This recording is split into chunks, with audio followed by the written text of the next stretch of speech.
நம்முடைய இரட்சகராக இருக்கிற இயேசு கிறிஸ்துவின் பிதாவாகிய தேவனுக்கு ஸ்தோத்திரம் உண்டாவதாக. இந்த நாளில் போன வாரம் சொன்ன செய்தியினுடைய தொடர்ச்சியாக, தீங்கு நாளில் அவர் என்னை கூடார மறைவில் மறைத்து ஒளித்து வைக்கிறார் என்று சொல்லியிருப்பார். இந்த தீங்கு நாளில் விடுதலை பெறுவதற்கு சிறுமையானவர்கள் சிந்த வைக்க வேண்டும் என்று ரெண்டாவது காரியமாக சொல். இந்த மூன்றாவது, தீங்கு நாளில் எதிர்த்து நிற்கத்தக்கதான திராணி உள்ளவர்களாக இருக்கணும். எதிர்த்து நிற்கிறவர்களாக இருக்கிறதுக்கு நாம் சர்வாயுத வர்க்கத்தை தரித்து கொள்ளணும்னு சொல்லி எபேசியர் 6:13 சொல்கிறது. இந்த வசனத்தை வாசிக்கிறோம். ஆகையால் தீங்கு நாளிலே அவைகளை நீங்கள் எதிர்க்கவும். தீங்கு நாளிலே அவைகளை நீங்கள் எதிர்க்கவும். இவைகளை அப்படின்னா மேலே சொல்லியிருக்குது 12ஆம் வசனத்தில், வான மண்டலங்கள் இருக்கிற பொல்லாத ஆவிகள், சேனைகள், போராட்டங்கள், மனுஷ போராட்டங்கள், வியாதி போராட்டங்கள், சத்ரு போராட்டங்கள், பிசாசின் போராட்டங்கள், இவைகளெல்லாம் நாம் எதிர்த்து நிற்க நமக்கு வேண்டி காரியம் வேண்டியிருக்குது. அதுக்கு அந்த வசனம் சொல்லுகிறது, தீங்கு நாளில் அவைகளை எதிர்க்கவும், சகலத்தையும் செய்து முடித்தவர்களாய் நிற்கவும், திராணியுள்ளவர்களாகும் படிக்கு தேவனுடைய சர்வாயுத வர்க்கத்தையும் எடுத்துக்கொள்ளுங்கள். இதனால நாம் இப்படிப்பட்ட ஒரு இதை இப்படி நம்ம சொல்கிறோம். ஒரு மிலிட்ரி மேன் எப்படி இருக்கிறார் பாருங்க, அந்த மிலிட்ரி மேன் மாதிரி தான் இந்த ஆவிக்குரிய காரியத்தில் சொல்லியிருக்கிறது.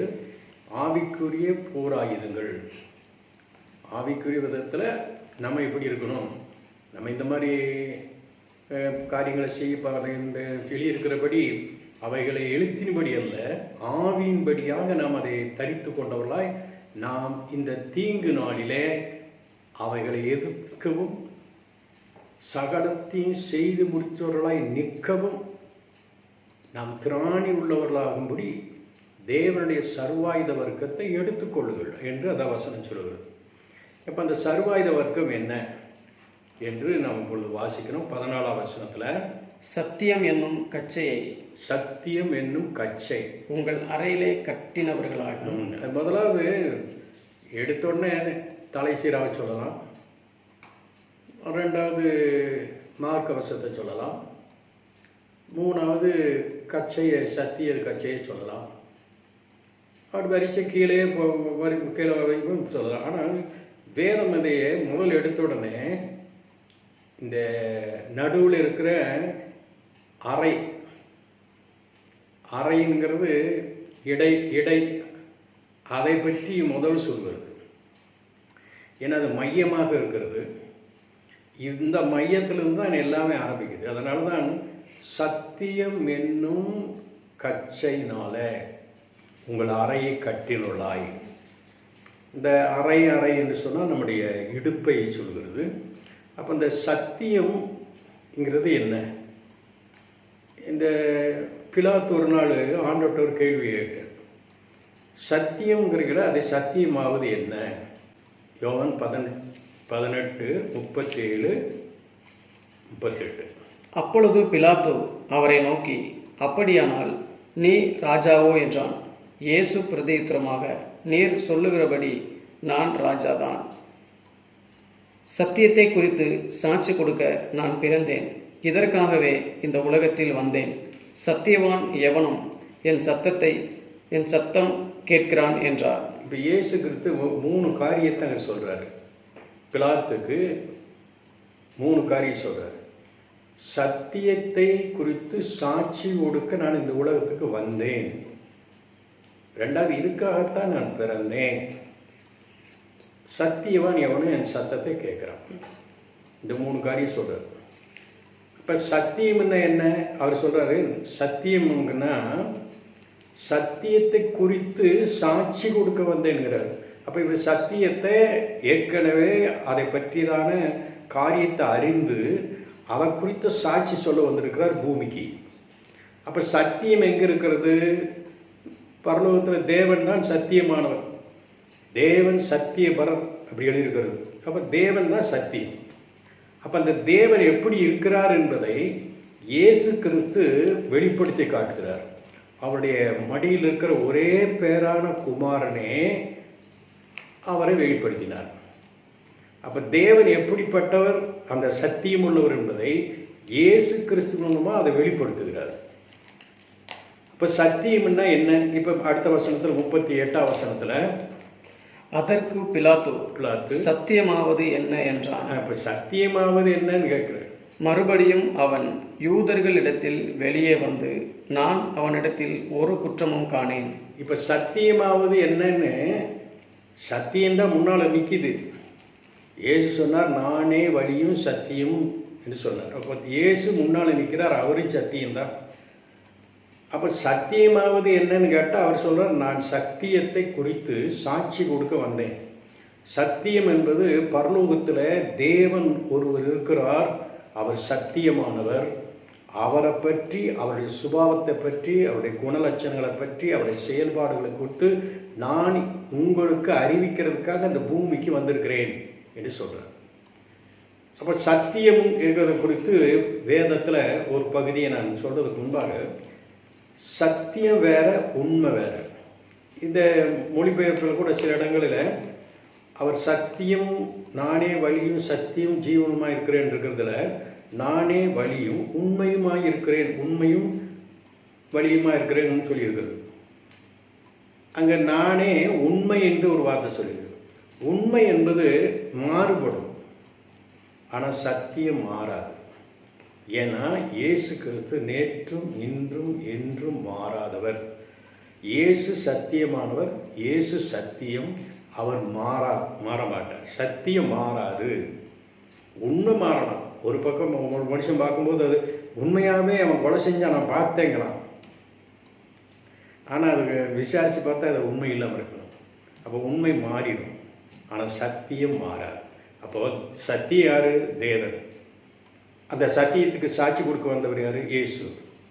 அப்போ இந்த சத்தியம் என்பது என்ன? தேவன், இயேசு, ரெண்டு பேரும் சொல்லுவது. ஏன்னா அவர் சொல்லும்போது, என்னை கண்டவன் பிதாவை கண்டான், நான் பிதாவிலும் பிதா என்னிலும் இருக்கிறது நீங்கள் அறிந்து விசுவாசிங்க அப்படின்னு சொல்கிறார். அப்போது ரெண்டு பேர், பிதா இயேசு கொடுக்குறார், இயேசு பிதாவை கொடுக்குறார். அப்போ ரெண்டு பேரும் சத்தியமாக இருக்கிறார். தேவனே சத்தியமாக, தேவனே சத்தியவர். அப்போது சத்தியம்ங்கிறதுக்கு நான் ஒரு கருத்தை சொன்னேன். சத்தியம் வேறு, உண்மை வேறு. சத்தியம் மாறாது, உண்மை மாறும். இப்போ இந்த வசனத்தில் என்ன சொல்லிக்குன்னா, சத்தியம் என்னும் கச்சையினாலே உங்களை அறைய கட்டணும். இந்த இடுப்பை கட்டுறதுக்கு கச்சைன்னா பெல்ட்டு. இந்த எதுக்கு ஒரு பேண்ட்டை போட்டால் லூஸாக இருக்கும், அதை பெல்ட் போட்டு டைட் பண்ணிவிட்டு அதை கீழே என்ன செய்யாது, விழாது. சில வேட்டி கட்டுவாங்க, வேட்டி கட்டினா வேட்டி செடி தின்னு அவருதுன்னு அதுக்கு ஒரு பெல்ட் கட்டுவாங்க. சில சமயம் ஒரு லுங்கி கட்டுவாங்க, அந்த லுங்கியை சீக்கிரமாக அவுந்துருது, அதனால நம்ம என்ன செய்யலாம், அதுக்கு ஒரு பெல்ட் கட்டணும். அப்போ இந்த பெல்ட் என்னத்தை புரியுதுன்னா, இடுப்பை பலப்படுத்துறதுக்காக கொடுக்குறது. அப்போ கச்சை என்பதும் பெல்ட் என்பதும் அந்த இடுப்பை சுற்றி காட்டுறதுக்கு. இதனுடைய அர்த்தம் என்ன? சத்தியத்தை விட்டு நழுவாதபடி, சத்தியத்தை விட்டு வலுவாதபடி, சத்தியத்தை விட்டு வேறு பக்கம் சாயாதபடி சத்தியத்தை சத்தியமாக சொல்லணும். இன்றைக்கி நிறைய பேர் சத்தியத்தை சொல்கிறோம், சொல்லும்போது நல்ல சத்தியத்தை சொல்லுவாங்க. இடம் பொருள் வந்தோட நேரத்துக்கு தகுந்தாப்புல அதை சரி அப்படி இருக்கலாம், இப்படி இருக்கலாம், அப்படி இருக்கலாம், நழுவிடுறாங்க, வலிவிடுறாங்க. இப்படியெல்லாம் இருக்க முடியாது அப்படிம்பாங்க. சில பேர் பார்த்தா வசனப்படி நடக்கணும்னா அது நடக்க முடியாது அங்கேயே அப்படிம்பாங்க. அவர் சொல்கிறாரு, என்னுடைய சுமை லகுவாக இருக்கும், என் நுகம் மெதுவாக இருக்கும்னாரு. என் நுகம் மெதுவாயும் என் சுமை லகுவாயும் இருக்கிறது. யோவான் அப்போஸ்தலன் சொல்லும்போது, அவருடைய கற்பனைகள் எல்லாம் பாரம் உள்ளவைகள் அல்ல. ஆனால் பாரம் இல்லாத ஒன்று, ஆனால் மனுஷர்களுக்கு அது பாரமாக தெரிகிறது. என்ன அவர் என்ன கற்பனை சொன்னார்?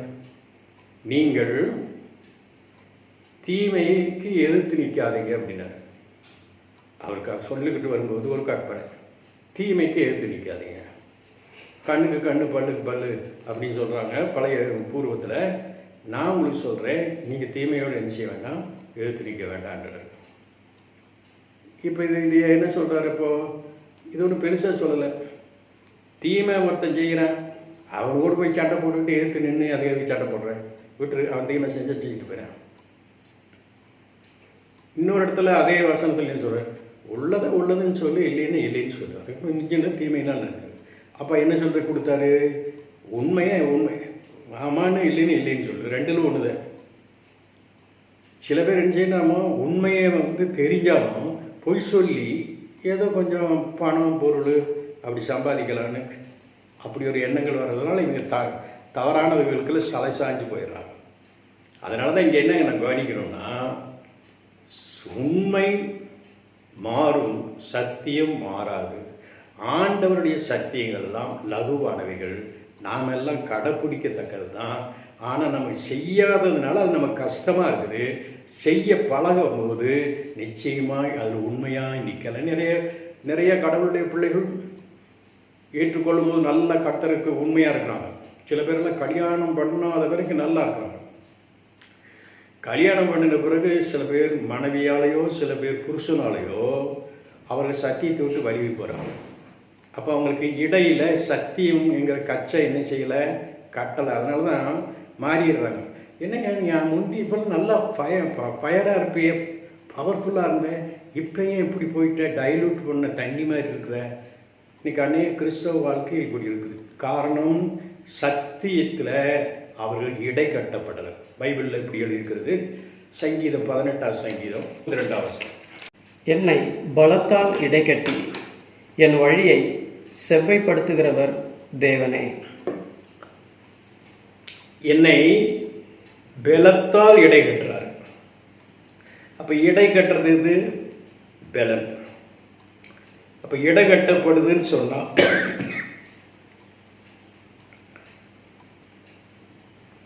இடகட்டப்படுது அப்படின்னு சொன்னால் நமக்கு பலன் தான் அந்த இடை கட்டுறது. சக்தியை எதை கொடுக்குன்னா பலனை கொடுக்குறது. இப்போ நீங்கள் பாருங்க, இந்த கச்சையை கட்டணுன்னு எப்படி அது லூஸ் இல்லாமல் அப்படியே டைட்டாக இருக்குதோ, சத்தியத்தைப்படி நம்ம நடந்தோம்னா நமக்கு அது பலனாகவே இருக்கும். சத்தியத்தை நடக்கிறவங்க பாருங்க, ரொம்ப நேர்மையாக, அதாவது அவனுடைய மனநிலை எப்படி இருக்கும்னா கெத்தா, யாருக்கும் தலை செய்யப்பட்டேன், யாருக்கும் தலை ஊறிப்பட்டேன், ஏன்னா அப்படி செய்ய மாட்டாங்க. உள்ளது சொல்கிறேன், நான் உண்மையாக இருக்கேன், எனக்கு சத்தியத்தில் அப்படின்னு சொல்கிறேன் அப்படின்ட்டுவாங்க. அப்போ நாம் இன்றைக்கு அதில் கவனிக்க வேண்டியது, பலத்தினால் இடை கட்டப்படுகிறது. சத்தியம்னா, சத்தியத்தில் நம்ம நின்னோம்னா நம்முடைய இடுப்பில் மட்டும் இல்லை, நம்முடைய உள்ளான மனுஷனுக்கு நல்ல பலன் கிடைக்கும். சத்தியம்ங்கிறது என்னன்னா, இயேசுவே சத்தியம் என்று நான் ஏற்கனவே சொன்னேன், உங்களுக்கும் தெரியும். யோவான் 14:6 நானே வழியும் சத்தியமும் ஜீவனுமாக இருக்கிறேன். அங்கே இயேசு சத்தியமாக இருக்கிறார். யோவான் சுவிசேஷம் 17:17 அவருடைய வசனத்தினால அவர்களை பரிசுத்தமாக்கும், உங்களுடைய வசனமே சத்தியம். அப்போ சத்தியம் என்னன்னா, வசனம்தான் சத்தியம். இப்போ சத்தியம் என்னன்னா, வசனம் தான் சத்தியம். இன்னொரு வசனத்தை நான் சொல்கிறேன். 1 சாமுவேல் 7ஆம் அதிகாரம் 28ஆம் வசனம். இப்பொழுதும் 2 சாமுவேல் 7:28. இப்போதும் கர்த்தராகிய ஆண்டவரே, நீரே தேவன், உம்முடைய வார்த்தைகள் சத்தியம். உம்முடைய வார்த்தைகள் சத்தியம். யோவான் 17:17 உம்முடைய வசனமே சத்தியம். இந்த 2 சாமுவேல் 7:28 உம்முடைய வார்த்தையே சத்தியம். அப்போ சத்தியம் என்பது கடவுளுடைய வார்த்தையின்படி நாம் நடப்பது தான் சத்தியம். இந்த வசனத்தின்படி நம்ம வாடும்போது நம்முடைய இடை கட்டப்படுகிறது, பலன் அடைகிறது. இன்னொரு அதுக்கு ஒரு அர்த்தத்தை நீ புரிஞ்சுக்கிறதுக்காக ஒரு அர்த்தம், சத்தியம் என்னும் கச்சை என்பது நம்ம உறுதியாக இருக்கிறது என்ற அர்த்தம். சத்தியத்தில் ஒரு ஆள் உறுதியாக இருந்தாங்கன்னா, ஒரு தேவனுடைய பிள்ளை சத்தியத்தில் உறுதியாக இருந்தால், எந்த சத்துரு, எந்த எதிர்ப்பு, எந்த மனுஷன், எத்தனை பேர் என்ன செஞ்சாலும் அவருக்கு ஒரு தீமை நேரிட விடமாட்டார். கர்த்தரியான சத்தியத்துக்கு கண்ணோக்குகிறவர், சத்தியத்துக்கு உண்மையாகவே அந்த காரியத்தை கை கொடுக்கிறவர். அதனால் சத்தியத்தில் நிற்க நமக்கு ஒரு உறுதி வேண்டும். சத்தியத்தில் நிற்கிறதுனால நமக்கு பலன் கிடைக்கும். சத்தியம் என்பது என்ன? இயேசுவே சத்தியம், தேவனே சத்தியபரர், வசனமே சத்தியம். அந்த வசனத்தில் இப்படி ஒரு வசனம் இருக்கிறது. யாக்கோபு நிருபத்தில் 1:18 அவர் சித்தம் கொண்டு தம்முடைய சிருஷ்டிகளில் நாம் முதற் பலனாவதற்கு நம்மை சத்திய வசனத்தினாலே ஜனிப்பித்தார். சத்திய வசனத்தினால். அப்ப சத்தியம் வசனம் இதனால கர்த்தர் நமக்கு மறுபிறப்பை கொடுத்திருக்கிறார் என்று அந்த வசனம் சொல்லுது. இப்போ நாங்கள் சொல்ல வந்திருக்கிறது என்னன்னா, சத்திய வசனம் தான் சத்தியம். அப்போ இந்த பைபிள் எழுதியிருக்கிற வசனத்தின்படி நாம் நடக்கும்போது நம்முடைய இடை பலத்தினால் கட்டப்பட்டு நாம் உறுதியாய் கர்த்தருக்குள்ள நிற்க இந்த சத்தியம் நம்மளை நிலைநிறுத்தும். அப்படி சத்தியத்தில் நிற்கிறவர்கள் இந்த போர் சேவை இந்த மாதிரி இடுப்பில் கட்டின கச்ச மாதிரி இருக்குது. அப்படியே பாருங்கள், அதை கட்டின உடனே அப்படி ஸ்ட்ரைட்டாக அனுப்பாங்க. ஆட மாட்டாங்க, ஆசைப்பட்ட ஸ்ட்ரைட்டாக அனுப்பாங்க. ஏன்னா அந்த அளவுக்கு அது ஸ்லிப்பாக நிறுத்தி விடும். அது அப்படிப்பட்ட ஆசீர்வாதத்தை, இந்த சத்தியத்தை நாமும் பெற்றுக்கொண்டு கர்த்தருக்குள் உறுதியாக இருப்போம், வசனத்தில் உறுதியாக இருப்போம், நம்முடைய ஆவி ஆத்மா சரீரத்தில் பலனாக இருப்போம், அந்த வசனத்துக்கு முதலிடம் கொடுப்போம், அந்த வசனத்தின்படி வாழுவோம். தேவன் நம்ம எல்லாருக்கும் அனுகிரகம் பண்ணுவாராக. முதல் காரியத்தை சொல்லி முடிச்சிருக்கேன். இனி 2வது காரியத்துக்கு போகிறோம். எபேசியர் 6:14 இன்னொரு பகுதி இருக்குது. முதல் பகுதியை படித்தோம். சத்தியம் என்னும் கச்சையில் அறையிலே கட்டினவர்களாயும் நீதி என்னும் மார்க்கவசத்தை தரித்தவர்களாயும் நீதி என்னும் மார்க்கவசத்தை தரித்தவர்களாயும் நீதி என்னும் மார்க்கவசம். இந்த மார்க்கவசம்ங்கிறது நம்முடைய இப்படி பாருங்க, இந்த எஸ்டேட் பக்கமெல்லாம் போனால் அவங்க ஒரு உள்ளன் போட்டுப்பாங்க. இந்த கைக்கு எல்லாம் ஃபுல்லாகவும் உள்ளன் போட்டுப்பாங்க, சில பேர் ஆஃபாக போட்டுருப்பாங்க. எதுக்கு அதை ஆஃபாக போடுறாங்கன்னா, இந்த நெஞ்சில் அந்த குளிர்ந்த காற்றை அடித்து நெஞ்சில் சளி குடிக்கக்கூடாதுங்கிறதுக்காக அவங்க அப்படி செய்வாங்க. இப்போ அதே மாதிரி யுத்தத்துக்கு போகும்போது அவங்க ஒரு மார்க்கவசம் போட்டிருப்பாங்க. ஏன்னா அவங்க அக்னியாஸ்திரங்க அவங்க ஒரு அம்பு எடுத்து வெய்யும் போது நேராக இருதயத்தை பார்த்து அடிப்பாங்க. அப்போ அந்த இருதயத்தை தாக்கக்கூடாதுங்கிறதுக்காக தான் அந்த மார்க்கவசம் போடுவாங்க. அப்போ பிசாசு நம்மளை எய்து நம்மளை கொல்லணுங்கிறதுக்காக நம்ம ஆதி மனுஷனை கொல்றதுக்கு இங்கே சொல்ல வந்திருக்கிறது. மார்க்கவசம் என்பது இருதயம். அந்த இருதயம்ங்கிற ஆவி மனிதன். அந்த ஆவி மனிதனை சத்துரு கொல்லும்படி சில வேலைகளை செய்வான். அது கொல்லக்கூடாதுங்கிறதுக்கு தான் மார்க்கவசத்தை கர்த்தர் நமக்கு கொடுக்குறார். அந்த மார்க்கவசத்துக்கு மார்க்கவசத்தின் உபயோகத்தை சொன்னேன். ஆனால் அதுக்கு பேர் சொல்லிக்கு நீதி என்னும் மார்க்கவசம். இதுக்கு 2 அர்த்தம் இருக்குது. ஒன்று நேர்மை. நீதின்னு சொன்ன உடனே நேர்மையாக இருக்கிறான்னு சொல்லுவோம். நேர்மை சத்தியம் எப்படி உறுதியோ இது நேர்மை. 2வது தேவனுக்கு முன்னால நிற்கிற ஒரு தகுதி, அல்லது தேவனுக்கு முன்னால நின்று பேசத்தக்க ஒரு திராணி. நீதி என்றாலே ரைட் ஸ்டாண்டிங் வித் காட், தேவனுக்கு முன்னால் நின்று பேசுகிற ஒரு தைரியம். இதில் என்ன விளங்கிச்சு உங்களுக்குன்னு பாருங்கள். முதலாவது நேர்மைன்னு சொன்னேன். நேர்மையாக நடக்கிறவங்கள பாருங்கள். பைபிள் சொல்லி நேர்மையாக நடக்கிறவங்க சமாதான படுக்கையில் படுக்கிறாங்க. நேர்மையாக நடந்தால் அது ஒரு சமாதான படுக்கையும் சமாதானமாக இருக்கும். மரண படுக்கை போனாலும் சமாதானமாக இருக்கும். நம்ம இளைப்பாற போனாலும் அதுவும் சமாதானமாக இருக்கும். நேர்மையாக நடக்கிறவங்க. இந்த நேர்மை இல்லாமல் நடக்கிறவங்க பாருங்கள், ராத்திரிலாம் தூக்கம் வராது, அங்கேயும் இங்கேயும் பிறண்டு உருட்டு வளர்ப்பாங்க. ஏன்னா அது மனசுக்குள்ளே என்னமோ பண்ணுவாங்க. அப்போ இந்த பகுதியில் இந்த நேர்மை ஒன்று. ரெண்டாவது, தேவனுக்கு முன்னால் நிற்கிற ஒரு தகுதி. இன்னொரு விதத்தில் சொன்னால், நான் தேவனுக்கு முன்னால் எந்த குற்றமும் செய்யலை, அதனால் என் இதயம் என்னை நிந்திக்காது. நான் எந்த தப்பு யாருக்கும் செய்யலை, எந்த கெடுதலும் செய்யலை, எந்த தீமையும் செய்யலை, எந்த பாவத்தையும் செய்யலை, யாருக்கும் செய்யலை. அதனால் நான் தேவனுடைய சமூகத்தை உட்கார்ந்து ஜெபிக்கவோ, வேதத்தை படிக்கவோ, கர்த்தருடைய வார்த்தை ஆராயவோ எனக்கு நல்ல வெளிப்பாடெல்லாம் கொடுக்குறாரு. அது எப்போ வரும்னா, தேவனுக்கு முன்னால் நிற்கிற ஒரு அளவு. இந்த வசனத்தை நான் இப்போ வாசி சொல்கிறேன். 1 யோவான் 3:21. பிரியமானவர்களே, நம்முடைய இருதயம் நம்மை குற்றவாளிகள் என்று தீர்க்காதிருந்தால் நாம் தேவனிடத்தில் தைரியம் கொண்டிருந்து. இப்போ பாருங்க, நம்முடைய இருதயம் நம்மளை குற்றவாளின்னு தீர்க்கலைன்னா நாம் தேவனுக்கு முன்னால் நின்று தைரியமாக என்ன செய்யலாம்? ஜீவிக்கலாம், வேண்டுதல் பண்ணலாம், மற்றவர்களுக்காக வேண்டுதல் பண்ணலாம், நமக்காகவே வேண்டுதல் பண்ணலாம், நமக்காக ஒரு ஜெபம் பண்ணலாம், மற்றவர்களுக்காக வேண்டுதல் பண்ணலாம், விண்ணப்பம் பண்ணலாம்.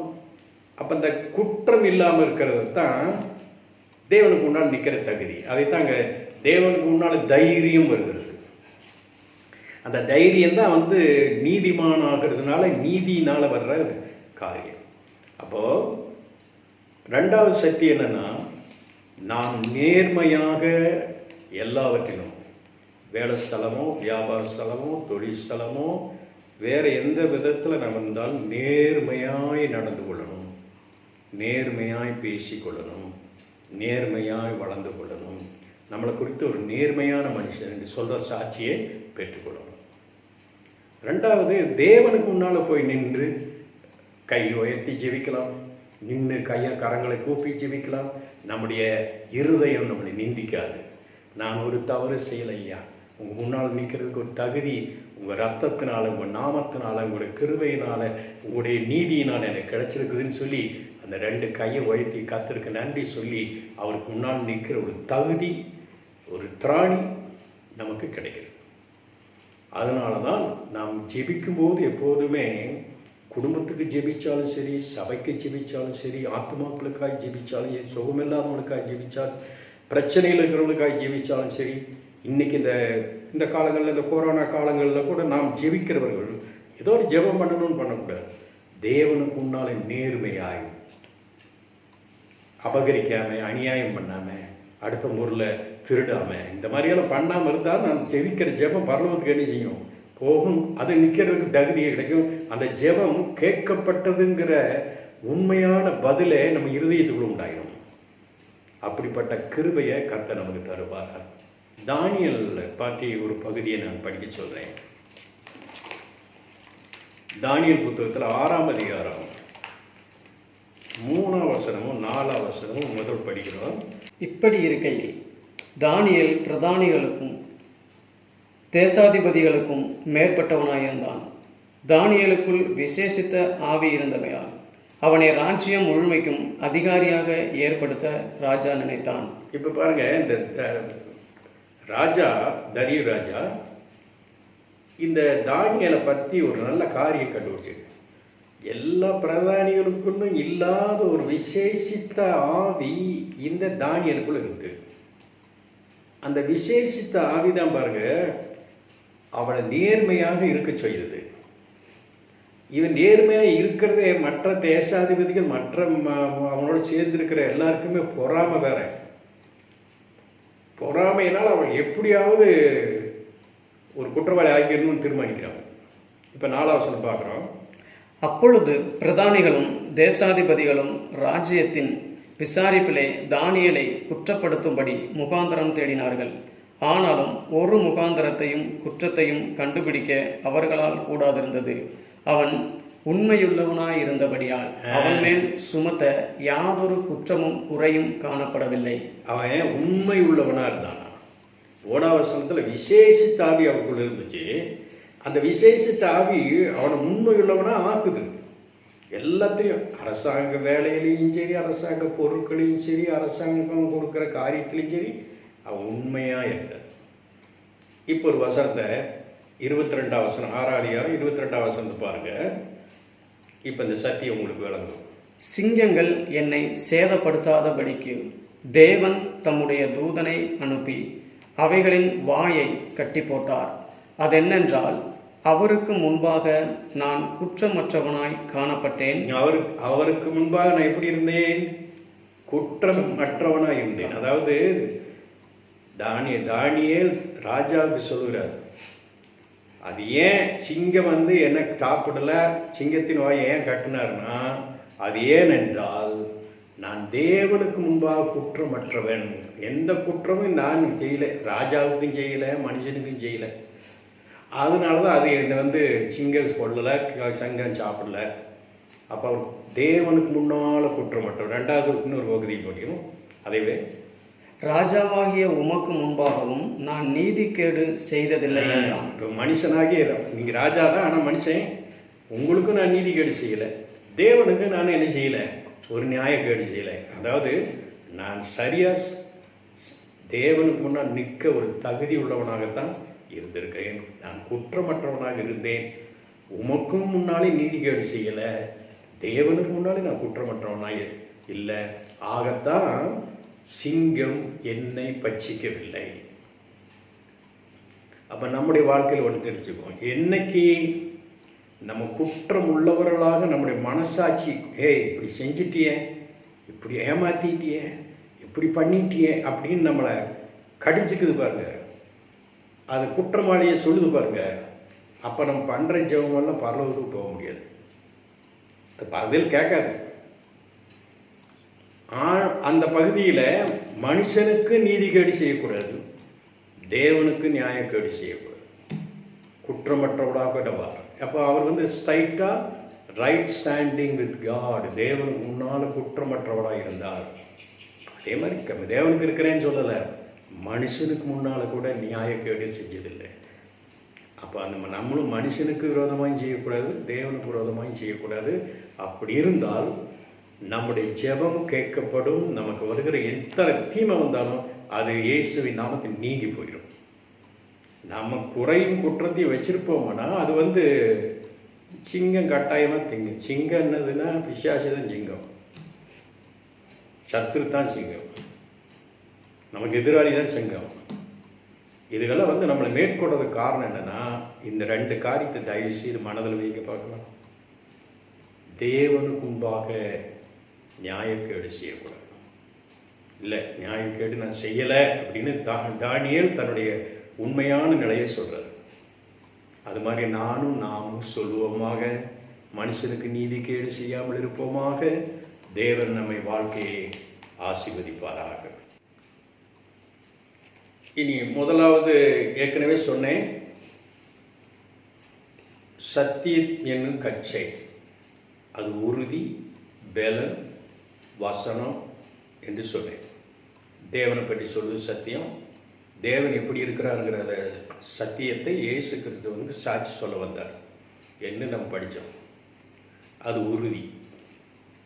ரெண்டாவது நீதி என்னும் மார்க்க வசம், அது நேர்மையும் தேவனுக்கு முன்னால் நிற்கிற தகுதியும் நம்மகிட்ட இருக்கணும். அதுதான் சிப்பாய் காலத்து மார்க்கவசம் போட்டுருக்குறேன்னா இதுதான் மார்க்கவசம். மார்க்கவசம் போட்டுட்டு அந்த எழுத்தின்படியே மார்க்கவசம் போட்டதில்லை.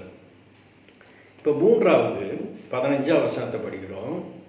சமாதானத்தின் சுவிசேஷத்திற்குரிய ஆயத்தம், சமாதானத்தின் சுவிசேஷத்துக்குரிய ஆயத்தம் என்னும் பாதரட்சையை கால்களிலே தொடுத்தவர்களாயும்.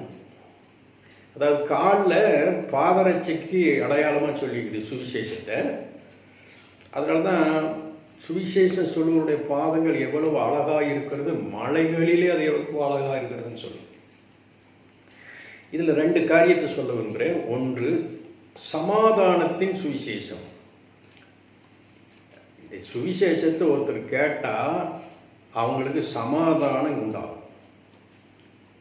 என்ன சமாதானம்? அவங்களுக்குள்ளேயே சமாதானம். பாருங்க, சுவிசேஷம் கேளாதவர்கள் யாராக இருந்தாலும் அவங்களுக்கு நிச்சயம் சமாதானம் இருக்காது. ஏன்னா அது பேரே சமாதானத்தின் சுவிசேஷம். அப்போ சுவிசேஷத்தை நீங்கள் கேட்டால், உண்மையாகவே சுவிசேஷத்தை கேட்டு ஆண்டவராக இயேசு உள்ளத்தில் ஏற்றுக்கொண்டிருப்பீங்கன்னா நிச்சயமாக உங்களுக்கு என்ன செய்யும்? சமாதானம் இருக்கும். உங்களுக்குள் சமாதானம். ரெண்டாவது, நமக்கும் தேவனுக்கும் இடைவெளியில் இந்த பாவம் நின்றுட்டு இருந்துச்சு. ஆனால் நம்ம தேவனோட சமாதானம் இல்லாமல் இருந்தோம். தேவனோட நம்ம பேச முடியாது, தேவனே நீ ஜெபிக்க முடியாது. ஒரு திருப்திக்கு வேணால் கேட்கலாம் அல்லவா? தேவனுக்கு நமக்கு அந்த சம்மந்தமே இருக்காது. ஏன்னா தேவனுக்கு நடுவில் தடுப்பு சுவராக இருக்கிறது நம்முடைய பாவம். அப்போ அந்த பாவத்தை நீக்கிறதுக்கு தான் சுவிசேஷம். இப்போ சுவிசேஷம்னா என்னன்னு சொல்லி 1 கொரிந்தியர் 15 1, 2, 3, 4 வசனங்களை வாசிக்கணும். அன்றியும் சகோதரரே, நான் உங்களுக்கு பிரசங்கித்த சுவிசேஷத்தை மறுபடியும் உங்களுக்கு தெரியப்படுத்துகிறேன். முதல் பிரசங்கித்த அந்த சுவிசேஷத்தை மறுபடியும் நான் தெரியப்படுத்துகிறேன். நீங்களும் அதை ஏற்றுக்கொண்டு அதிலே இருக்கிறீங்க. நான் உங்களுக்கு பிரசங்கித்த பிரகாரமாய் நீங்கள் அதை கை கொண்டிருந்தால் அதனாலே நீங்கள் ரட்சிக்கப்படுவீர்கள். சரி. மற்றபடி உங்கள் விசுவாசம் விருதாவாய் இருக்குமே. நான் அடைந்ததும் உங்களுக்கு பிரதானமாய் ஒப்பு கொடுத்ததும் என்னவென்றால், கிறிஸ்துவானவர் வேத வாக்கியங்களின்படி நமது பாவங்களுக்காக மரித்து அடக்கம் பண்ணப்பட்டு வேத வாக்கியங்களின்படி 3ஆம் நாளில் உயிர்த்தெழுந்து கேபாவும் பின்பு 12 தரிசனமானார். சரி, இப்போ இதில் நம்ம கவனிக்கிறது சுவிசேஷம்னு என்ன? வேத வசனத்தின்படி கிறிஸ்துவானவர் நம்முடைய பாவங்களுக்காக மரித்தார், அடக்கம் பண்ணப்பட்டார். வேத வசனத்தின்படி 3ஆம் நாள் உயிரோடு எழுந்தார். இந்த 3 காரியம் தான் நான் இங்கே சுட்டி காட்ட விரும்புகிறேன். மனுஷருடைய பாவங்களுக்காக, சர்வலோகத்தின் பாவத்துக்காக, என்னுடைய உங்களுடைய பாவத்துக்காக தேவனாய் இருந்த இயேசப்பா இந்த பூமிக்கு வந்து நம்முடைய பாவங்களை எல்லாம் சிலுவையிலே, நம்முடைய பாவங்கள் எல்லாம் அவர் தீர்க்கிறதுக்காக சிலுவையின் மேல் அவர் தூக்கி சுமந்தார். வேதம் சொல்வது சமாதானத்தை உண்டு பண்ணும் ஆக்கினை அவர் மேல் வந்தது. இப்போ சமாதானத்தை உண்டு பண்ணுறணும் அப்படின்னு பிதாவாகி தேவன் இயேசுவுக்கு சொல்லிட்டார். நீ சிலுவையில் போய் மரிக்கணும், உன் மூலமாக தான் அந்த சமாதானம் உண்டாகும். அதனால தான் நீங்கள் பூமிக்கு போய் இந்த மக்களுக்காக ஜீவனை கொடுக்கணும். அதனால் சமாதானத்தை உண்டு பண்ணும் ஆக்கினியே ஆண்டவர் ஆக்கினியை கொடுத்து தான் இந்த பூமிக்கு அனுப்புறாரு. இப்படி சொல்கிறேனே, நாம் எல்லாரும் பிழைக்கிறதுக்காக இந்த பூமியில் பிறந்தோம். பிழைக்க, சாப்பிட, வேலை செய்ய, சம்பாதிக்க, காசு சம்பாதிச்சு நல்லா இருக்கிறது நம்மெல்லாம் வந்தது. ஆனால் ஏசு வந்தது இருக்குன்னு சாகிறதுக்குன்னே வந்தார். அவர் பிறக்கும்போதே மனுமக்களுக்காக சாகிறதுக்காகவே நான் பூமிக்கு வந்திருக்கிறேன். ஏன்னா மக்களுக்கு சமாதானத்தை உண்டு பண்ண ஆக்கினியே என் மேலே ஆண்டவர் சுமத்தியிருக்காரு. அதனால் அவங்களுக்காக நான் மறிக்கணும்னே ஏசப்பா நமக்காக வந்து மறித்தார். அப்போது நம்முடைய பாவங்களுக்காக அவர் மரித்தார், அடக்கம் பண்ணப்பட்டார். ஆனால் நம்ம நீதிமான் ஆகும்படிக்கு அவர் 3ஆம் நாள் என்ன செஞ்சார்? உயிரோடு எழுந்தார். இப்போ இது எதுக்காக அவர் செஞ்சார்னா, நமக்கும் தேவனுக்கும் இடையில் இருக்கிற பாவத்தை தீர்க்கணும். அதை தீர்த்துட்டார். நியாயமாக உண்மையாகவே சிலுவையில் 2021 ஆண்டுகளுக்கு முன்னாலேயே அவர் தீர்த்து முடிச்சிட்டார். நம்ம தான் இன்னும் விசுவாசித்து ஏற்றுக்கொள்ளலை. விசுவாசித்து ஏற்றுக்கொண்டால் நாமும் தேவனோடு சமாதானமாக இருப்போம். அந்த சுவிசேஷம் சமாதானத்தை தேவனோடு சமாதானமாக இருக்க கொண்டு போகுது. முதல் நமக்குள்ள சமாதானம், ரெண்டாவது தேவனோடு சமாதானம். இது இந்த வசனத்தை பாருங்க, ரோமர் 5ஆம் அதிகாரம் 1 வசனம். இவ்விதமாக நாம் விசுவாசத்தினாலே நீதிமான்கள் ஆக்கப்பட்டிருக்கிறபடினால் நம்முடைய கர்த்தராகிய இயேசு கிறிஸ்து மூலமாய் தேவனிடத்தில் சமாதானம் பெற்றிருக்கிறோம். நம்முடைய கர்த்தராகிய இயேசு கிறிஸ்துவின் மூலமாய் தேவனிடத்தில் என்ன பெற்றிருக்கிறோம்? சமாதானம். இப்போ தேவனோடு சமாதானம். இந்த சுவிசேஷம் நமக்குள்ளே சமாதானத்தை கொண்டு வருது. ஏன்னா நமக்குள்ள இருக்கிற பாவத்தை அது நீக்குது. எப்போ சுவிசேஷம் கேட்கும்போது, இயேசு எனக்காக மரித்தார், இயேசு என் பாவத்துக்காக அடக்கம் பண்ணப்பட்டார், இயேசு எனக்காக உயிர்த்தெழுந்து இன்றைக்கி உயிரோடு இருக்கிறார். அப்போ நான் போய் ஆண்டவர்கிட்ட என் பாவத்தை சொன்னால் அவர் என்னை மன்னிப்பார், அவர் என்னை ஏற்றுக்குவார் அப்படின்னு நம்ம அப்படி போகும்போது முதல் காரியம் நமக்கு சமாதானம் கிடைக்குது. நாம் இப்படி செய்தது நிமித்தம் தேவனுக்கும் நமக்கும் இருந்த தடுப்பு சுவராக இந்த பாவத்தை கிறிஸ்து இயேசுவின் மூலமாக நீக்கப்பட்டு அவர் மூலமாக இயேசு கிறிஸ்து மூலமாக தேவனிடத்தில் சமாதானம் பெற்றுக்கொள்கிறோம். இந்த சமாதானம் தேவனோடு சமாதானமாகணும். இன்றைக்கி நிறைய பேருக்கு என்ன சமாதானம்னா ஏதோ தனக்கு கிடைக்கணும் சமாதானம், அது உண்மைதான், அது இல்லை. ஆனால் அதை காட்டிலும் சமாதானம் என்ன, தேவனுக்கும் நமக்கும் இடையிலே பாவம் இருக்கிறதுனால தேவனோடு நமக்கு சமாதானம் இல்லாமல் இருக்கிறது. அதை உண்டு பண்ணுறதுக்கு தான் இயேசு கிறிஸ்து நமக்காக வந்து சிலுவையில் மரித்தார். அதுதாங்க சுவிசேஷம். எனக்காக இயேசு வந்தார், எனக்காக மரித்தார், எனக்காக உயிர்த்தார், இன்னைக்கு எனக்காக உயிரோடு இருக்கிறார். இந்த சுவிசேஷத்தை யாரெல்லாம் கேட்டு ஏற்றுக்கொள்கிறோமோ நிச்சயமாக உங்களுக்கும் சமாதானம், உங்களால் தேவனோடு கூட நீங்கள் சமாதானம். இது ரெண்டு மட்டும் இல்லை, மூணாவது ஒன்று இருக்குது. சமாதானத்தின் சுவிசேஷத்திற்குரிய இது பாருங்க, சமாதானத்தின் சுவிசேஷத்துக்குரிய ஆயத்தம். அதாவது இந்த யாரெல்லாம் தேவனிடத்தில் சமாதானம் பெற்றோமோ, யாரெல்லாம் நமக்குள்ள இயேசுவின் மூலமாக சமாதானம் பெற்றோமோ, சமாதானம் பெற்ற நம்ம சமாதானம் இல்லாத ஜனங்களுக்கு இந்த சுவிசேஷத்தை சொல்றதுக்கு நமக்கு ஒரு ஆயத்தம் என்ன செய்ய வேணும். அதாவது எப்போதும் ரெடி, எப்போ பார்த்தாலும் சொல்லி முடியும். இதுக்கு ஒன்று ஒரு பட்டக்கட்டமெல்லாம் வாங்கின அவசியம் இல்லை, இதுக்கு ஒன்று சர்டிஃபிகேட்டெல்லாம் வாங்கின அவசியம் இல்லை. பெற்றுக்கொண்ட அனுபவத்தை பக்கத்தில் இருக்கிற பஸ்ஸில் போகும்போது சொல்லலாம், இல்லை வீட்டுக்கு வந்தால் சொல்லலாம், இல்லை நீங்கள் வீட்டுக்கு போனால் சொல்லலாம், இன்றைக்கி பழகிற இடத்துல சொல்லலாம். வாய்ப்பு கிடைக்கும்போது அந்த சுவிசேஷத்தை சொல்கிறதுக்கு ஒரு ஆயத்தம் நமக்கு என்ன செய்யணும், எப்போதும் எவரடி ஆயத்தமாக இருக்கணும். அப்போ 3 காரியம். சுவிசேஷம் நமக்கு சமாதானத்தை கொடுக்குது. சுவிசேஷத்தை நம்ம ஏற்றுக்கொண்டதுனால தேவனோடு சமாதானம் பெற்றுக்கொள்கிறோம். 3வது, நாம் இப்படி பெற்றுக்கொண்டனா பெறாதவங்களுக்கு இந்த சுவிசேஷத்தை என்ன செய்யணும், சொல்ல வேண்டும். அதுக்கு ஆயத்தம், நம்ம எப்போதும் ஆயத்தமாக இருக்கணும். எனக்கு நேரம் சரியில்லை, எனக்கு இப்போ முடியாது, இன்னொரு நாளைக்கு சொல்கிறேன். இப்போ இன்னொரு நாளைக்கு நீங்கள் சொல்ல, அவன் இன்னொரு நாளைக்கு உயிரோடு இருந்தால் தான் நீங்கள் சொல்ல முடியும். இன்னைக்கு கொடுக்கப்பட்ட தருணத்தில் நீங்கள் சொல்லலைன்னா நாளைக்கு அவர் மரித்து போனால் உங்களை கணக்கு கேட்பார்ல. அப்போ அந்த மனுஷன் மரித்து போனோன்னு, ஐயோ எனக்கு இது சொல்கிறதுக்கு ஆளே இல்லை, ஆண்டு சொல்ல நான் ஒன்று அன்றைக்கி சொல்ல சொன்னேன், நீ சொல்லலை பாரு, அவன் மரித்து போயிட்டான், அப்படி கேட்பார்ல. அதனால தான் நாம் எப்போதும் ஆயத்தம் உள்ளவர்களாக இருப்போம். கர்த்தர் அப்படிப்பட்ட ஆயத்தத்தை நமக்கு கட்டளையிடுவாரா. இந்த 3 காரியத்தை இன்றைக்கே பார்த்துருக்கோம். இனி வரும் நாட்களில் மற்ற 4 காரியத்தை வரிசையாக பார்ப்போம். 1, சத்தியம் என்னும் கச்சை உறுதியாக இருக்க வேண்டும். சத்தியத்தில் உறுதியாக இருக்கும், நழுவக்கூடாது. சத்தியத்தில் விட்டு வழுவக்கூடாது. சத்தியத்தில் விட்டு வழுவணும்னா நமக்கு பலம் இல்லாமல் போயிடும். பலம் கொடுக்கறது தான் சத்தியம். சத்தியம்னா பலம் கொடுக்கும். 2வது, நேர்மை, மார்க்கவசம், நீதி என்னும் மார்க்கவசம், நேர்மையாக இருக்கிறது. தேவனுக்கு முன்னால் நிற்கிறதுக்கும் ஜெபிக்கிறதுக்கும் தகுதி உள்ளவர்களாக இருக்கிறது. இதைத்தான் தானியல் வாழ்க்கையில் பார்ப்போம்.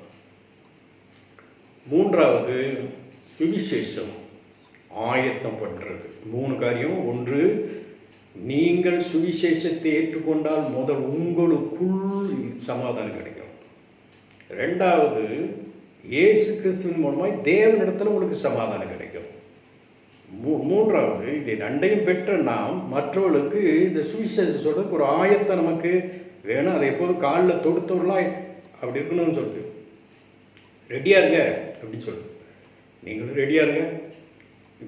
இப்போ இந்த நாட்களில் உங்களுக்கு கிடைக்கிற சந்தர்ப்பங்களில் மற்றவர்களுக்கெல்லாம் அந்த சுவிசேஷம் சொல்லுங்கள். சாகரனுடைய சாவை அவர் விரும்பாமல் அவர் மனம் திரும்பி பிழைக்கிறத தான் விரும்புகிறார். ஆகவே நாமும் நம்மளால் முடிந்த அளவுக்கு, இப்போ சொல்ல முடியலன்னா, இப்போ நம்ம வீட்டை விட்டு போக முடியலது, வருநாட்கள் அப்படிப்பட்ட கிருபையை கொடுப்பாராக. உங்களை எல்லாரையும் கர்த்தர் ஆசீர்வதிப்பாராக. ஆமென்.